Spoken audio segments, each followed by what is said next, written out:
Welcome to my channel Sumana's makeover and ব্লগসে আমি সুমনা, এটা হচ্ছে আমার হাজবেন্ড। তো তোমাদের সবাইকে গুড মর্নিং নতুন একটা সকালের সঙ্গে। তো আজকে হচ্ছে দীঘা ডে 2, আবার নতুন ব্লগটা স্টার্ট করলাম তোমাদের সাথে। এখন আমরা যাচ্ছি মোহনায়, এখন বাজে 5:30 প্রায় 5:45 নাগাদ। সবাই চলে গেছে আর আমরা যাচ্ছি। এতটাই ভিতরে আমাদের হোটেলটা যে একটুখানি অন্যরকমভাবে ভেতর দিয়ে বেরোতে হয়। তো চলো সারাদিন কী কী করি না করি ভিডিওটা কন্টিনিউ দেখতে থাকো। চলো। তো এটা হচ্ছে আমাদের দীঘা ডে 2 ভিডিও। তো আমরা বেশি দিন ছিলাম না, ফার্স্ট দিন গোটা দিনটা ছিলাম, পরের দিন সারাদিনটা থেকে রাত্রেবেলা আমরা 11টা নাগাদ বেরিয়ে গেছি। তো পরের দিন প্রায় সকাল সকাল সবাই মোহনার জন্য বেরিয়ে গেছিলো। আর তোমাদের দাদা যথারীতি ঘুম থেকে উঠতে লেট করেছিল, তো আমরা যথারীতি লেট, সবার লাস্টে আমরাই পৌঁছেছিলাম অনেকটা লেট করে। আমি অনেকটা সকালবেলা উঠে রেডি হয়ে গেছিলাম, বাট তোমাদের দাদা ঘুম থেকে উঠে রেডি হতে ফ্রেশ হতে অনেকটা টাইম লাগিয়েছিল। তাই জন্য দেখতে পাচ্ছ আমি এখানে একা, অলরেডি সবাই চলে এসেছিলো। তো এখানে এসে সবার সাথে মিট করেছি। আর এটা হচ্ছে মোহনায় না আসলে মানে মোটামুটি আমরা যতবার দীঘা গেছি সকালবেলা উঠে আমাদের প্রত্যেকবার প্ল্যান থাকে যে আমরা মোহনায় যাব, কিন্তু আমরা কোনোবারই সেটা কমপ্লিট করতে পারিনি ঘুমের জন্য, কারণ সকাল সকাল মোহনায় না আসলে কোনো মানেই হয় না। আর এখানে দেখতে পাচ্ছ আমি সবার সাথে এসে মিট করে নিয়েছি। এখানে হচ্ছিল ফটো সেশন, অনেকগুলো ফটো তুলেছিলাম। তার এখানটায় আমরা এগিয়ে যাচ্ছিলাম, কারণ আমরা ফার্স্টের দিকটায় কোনো দিনই যাইনি। আমার খুব ইচ্ছে ছিল একটু ফার্স্টের দিকটায় যাওয়ার। তো আমাদের ওখানে ফটো সেশন হওয়ার ভিডিও হওয়ার পর আমাদের প্রচণ্ড খিদে পেয়ে গেছিলো। তারপরে আমরা এখানে এসে ডিম টোস্ট খেলাম। এখন মোহনায় আছি, তোমাদের বললাম যে এরকম এখানে অনেকগুলো ফটো শ্যুট করলাম, কিছু শ্যুট করলাম, আমি অবশ্যই দেওয়ার চেষ্টা করবো। তো এখানে একটু কিছু খাওয়া দাওয়া করলাম, চাটা খেলাম, কারণ সেই অনেক সকালবেলা উঠে রেডি ফেডি হয়ে কিছু খাওয়ার টাইম পাইনি, তাই জন্য ডিম টোস্ট। কোথায় নিলে সস?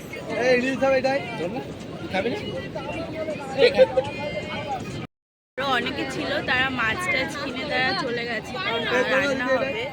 তোমরা সবাই জানো যে অফিস টুরের সাথে এসেছি, তো এখানেই কেনাকাটাটা হচ্ছে, এখানেই রান্না বান্নাটা হচ্ছে।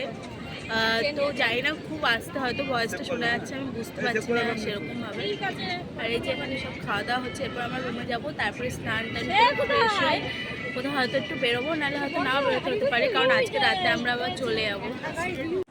আর তোমাদের দাদাভাইকে আমি বললাম যাও এই মানুষটার একটু ছবি তুলে নিয়ে আসো, কারণ এই মানুষটা হচ্ছে জীবনের সব থেকে সুখী মানুষ, কোনো ঝামেলা নেই, সংসারে কোনো চাপ নেই। তারপরে ওখানে আমাদের খাওয়া দাওয়া কমপ্লিট হয়ে আর কটা ফটো ভিডিও তুলে আমরা চলে আসলাম মার্কেটে, মোহনা মার্কেটে। দেখতে পাচ্ছ এটা অবভিয়াসলি আসল মার্কেট না, জাস্ট সাইডে কতগুলো দোকান আছে, এখানে আমরা জাস্ট মাছগুলো দেখছিলাম। তারপরে এখানে আমরা স্নান করতে বেরিয়ে গেছিলাম।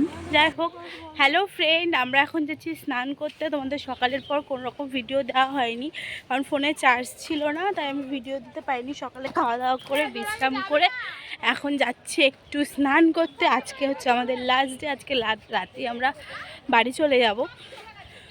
তো চলো দেখতে থাকো।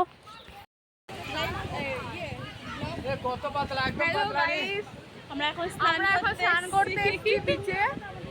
আজকে আমাদের দীঘাতে শেষ দিন, আমরা সন্ধ্যাবেলা সবাই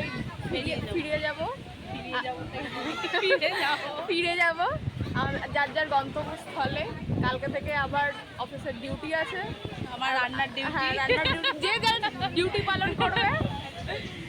তো চলো এখন স্নান টান করবো, ফোনটা রাখবো, তোমার তাও কিছু কিছু স্ক্রিপ্ট দেখিয়ে দিচ্ছি।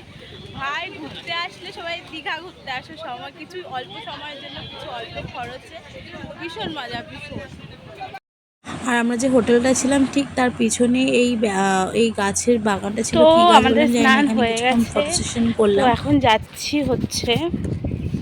যাচ্ছি খেতে এখান থেকে, কারণ হোটেলের খাওয়া দাওয়াটা ভীষণ বাজে ছিল, ওই জন্য কোনো হোটেলের খাওয়া দাওয়া এখানে করা হয়নি, একটা আলাদা রেস্টুরেন্টে খাওয়া দাওয়ার ব্যবস্থা করা হয়েছে, তো সেখানে খেতে যাচ্ছি। স্নান টান করে ফ্রেশ করলাম, বিশাল মজা করলাম। ভিডিও তো অবশ্যই তোমরা জানো ফোন নিয়ে যাওয়া পসিবল হয়নি, ফোন একজনের কাছে দেওয়া ছিল। তো যাই খেয়ে আসি, আজকে লাঞ্চে আছে মাটন কষা। তো চলো দেখি দাও। আর সকালের মেনুটা আমার তোলা হয়নি, কারণ ফোনে চার্জ ছিল না। আর দুপুরের মেনুতে ছিল দেখতে পাচ্ছ 3-4 রকমের তরকারি, আর ছিল মাটন কষা। তারপরে আমরা এসে একটু রেস্ট নিয়ে ঘুমিয়ে টুমিয়ে সবাই আমরা একটুখানি ফ্রেশ হয়ে বেরোলাম, কারণ প্রচণ্ড মন খারাপ হচ্ছিলো যে সেদিনকে বাড়ি চলে আসবো। আর এটা হচ্ছে বলো তো এটা কোনটা, ওল্ড দীঘা না নিউ দীঘা? যারা বলতে পারবে অবশ্যই কিন্তু আমাকে কমেন্ট করে জানিও। তো এখানটায় আমি আর ওর একটা বন্ধু, মানে ওর একটা অফিস কলিগ আর তার ওয়াইফ, 4 জন মিলে ঘুরতে এসেছিলাম। তো এখানে ওরা কিছু কেনাকাটা করছিল, আমরা সেরকম কিছু কেনাকাটা করিনি, বিকজ আমরা বিয়ের পর এসে মোটামুটি অনেক কিছুই কেনাকাটা করেছিলাম। তো দেখতে পাচ্ছ তোমাদের দাদাভাই আমাকে ছেড়ে ছেড়ে হাঁটছে, ও সবসময় ওটাই অভ্যাস। আমি জোর করে হাতটা চেপে ধরলাম, নাহলে তো মোটামুটি ভুলেই যায় যে ওর একটা বউ আছে। আর এখানে কিছু কেনাকাটা করার জন্য আমি দেখছিলাম, বাট আমাকে ও দূর থেকে বলছিল দেখে লাভ নেই, আমি কিন্তু কিছু কিনে দেবো না, কারণ ওখানে প্রচুর এক্সপেন্সিভ। তোমরা জানো যেটা এখানে অনেকটা কম দামে পেতাম সেটা ওখানে অনেকটা দামি, সেটাই। আর দোকানদারটা বলছে ছাড়ুন, আপনি কিছু নেবেন না যখন, বেকার দেখুন না, এটাই আমাকে বললো লাস্টে। বলছে ঘাটাঘাটি করবেন না। তো এখানে আমরা জাস্ট মার্কেটটা একটু ঘুরে দেখছিলাম, কারণ অনেক কিছু ছিল, অনেক রকমের জিনিস ছিল। আর ওর যা অফিস কলিগরা ছিল সবাই কিছু কিছু কেনাকাটা করেছে। আমরা ফার্স্ট টাইম এসে অনেক কিছু কেনাকাটা করেছি বলে আমরা কিচ্ছু কিনিনি। তারপরে আমরা এখানে একটু বসেছিলাম অনেকটা টাইম, একটু না অনেকটা টাইমই বসেছিলাম, বসে বসে একটুখানি ভিডিও দেখছিলাম, ঢেউ দেখছিলাম। তারপরে একটু চা খেয়ে নিলাম, দেখতে পাচ্ছ চা খেয়ে নেওয়ার পর একটুখানি জাস্ট আমরা রেস্ট নিলাম। ভীষণ ভীষণ ভীষণ ভালো লাগছিলো। আর এখানে দেখতে পাচ্ছ আমি একটা ভিডিও করার জন্য দেখছিলাম যে ভিডিওটা কেমন আসছে। আর দেখে নিয়েছো অলরেডি তোমরা ভিডিওটা, কারণ আমি অলরেডি পোস্ট করে দিয়েছি ভিডিওটা। আর এখানটায় তোমাদের দাদাভাই আর আমি একটুখানি হাঁটছিলাম, আমি বললাম একটুখানি আমাদের একটু ছোট্ট ভিডিও করে দাও। আর তোমরা কিন্তু বলবে এটা কোন, ওল্ড দীঘা না নিউ দীঘা? যারা বলতে পারবে তারা কিন্তু কমেন্ট করে অবশ্যই আমাকে জানিও। আর এভাবে আমার পাশে থেকেও, তোমরা আমাকে প্রচুর প্রচুর প্রচুর সাপোর্ট করছো, বাট রিসেন্টলি আমার ভিডিওতে ভিউজটা একটু কম আসছে। আর এখানটায় রাত্রেবেলা আমরা অনেক তাড়াতাড়ি খেয়ে নিয়েছিলাম, কারণ আমরা অনেক তাড়াতাড়ি বেরোবো যাতে ঘরে গিয়ে একটু রেস্ট নিয়ে নিই। আর এটা হচ্ছে ওর স্যার, অফিসের স্যার, দেখতে পাচ্ছ উনি বলছিল এটা ফটো তুলো, উনি বলতে পারছে না ফটো তুলো না ভিডিও করো, তাই সবাই বলে দিচ্ছিলো। আর রাতের মেনুতে সেম ছিল, আলু পোস্ত ছিল, আর একটা কি আলু ভাজার ডাল, আর এইটা না মনে হয় আলু পটলের তরকারি, আর ছিল ডিম কষা, ব্যাস আর কিছু ছিল না। এই ব্যাস আমরা হালকা খাবার খেয়েছি, কারণ আমরা অনেকটা বেলা করে খেয়েছি, তারপরে আমাদের আর সেরকম খিদে ছিল না। তারপরে আমরা রেস্ট ফেস্ট নিয়ে বাসে এসে বসলাম, বসে টসে থাকার পর বাসটা ছেড়ে দিল। তারপরে আমরা রাতের যথারীতি ঘুমিয়ে পড়েছি, এসে নামলাম অনেক সকালবেলা। তারপরে আমি আর কোনো ভিডিও করতে পারিনি। তো আপাতত আমাদের দীঘা ট্রিপ শেষ, আজকের মতন এখানেই শেষ। আজকে না কতদিনের মতো এখানেই শেষ, আবার কবে আসবো জানি না। তো লাস্ট টাইম সমুদ্রকেও টাটা, এখানকার সব বাসিন্দাকেও তো ভিডিওটা টাটা। আজকে এই পর্যন্ত। সবাই ভালো থেকো, সুস্থ থেকো এবং সবাইকে ভালো রেখো। পরবর্তী ব্লগ তাড়াতাড়ি আসছে সব।